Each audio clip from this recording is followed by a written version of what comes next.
to go back to where he came from. And a stranger is also different from the people in his current environment. A stranger is not the same, and a believer, a Muslim in this dunya is the same. He is different from the people that only care about this world and what is in it. And the meaning of to be a traveler in this dunya is to know that this dunya is just a part of the journey. It's not the final destination.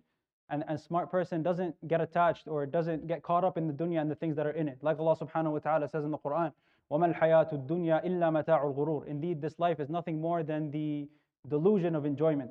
So when you are traveling from somewhere to somewhere else, when you go from point A to point B, that little journey there is irrelevant as compared to your overall destination. قال النبي صلى الله عليه وسلم ما لي وللدنيا إنما مثلي ومثل الدنيا كراكب استظل تحت شجرة ثم راح وتركها.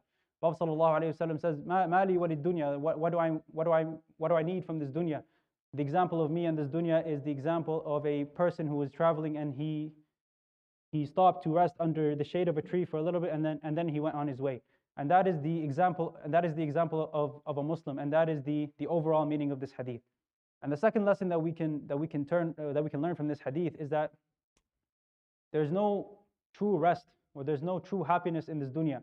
And there's a famous poem in Arabic. It says, صغير يطلب الكبر وشيخ ود لو صغر وخال يشتهي عملا وذو عمل به ضجر ورب المال في تعب وفي تعب من افتقر وذو الأولاد مهموم وطالبهم قد انفطر ويشقى المرء منهزما ولا يرتاح منتصرا فهل حاروا مع الأقدار أم هم حيروا القدر. This is just a poem that says basically that a young person wishes they were old, and an old person wishes they were young, and a person who is rich is tired, and a person who is poor is also tired. This is the condition of this dunya. And Allah subhanahu wa ta'ala says, لا أقسم بهذا البلد وأنت حل بهذا البلد ووالد وما ولد لقد خلقنا الإنسان في كبد.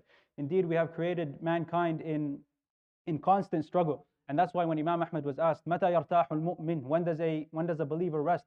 قال إذا وطأت قدمه الجنة. When he takes that first step into Jannah. We ask Allah subhanahu wa ta'ala to make us all from the people who step into Jannah. But this is the condition of this dunya. And the point of this khaterah or this hadith is not to say that you can't have dreams or aspire to have things in this dunya, but a smart person doesn't make this their number one priority. And the third lesson that we can learn from this hadith is the last piece of advice that Abdullah ibn Umar radiallahu anhuma gives. He says, خُذْ مِنْ صِحَّتِكَ لِمَرَضِكَ وَمِنْ حَيَاتِكَ لِمَوْتِكَ.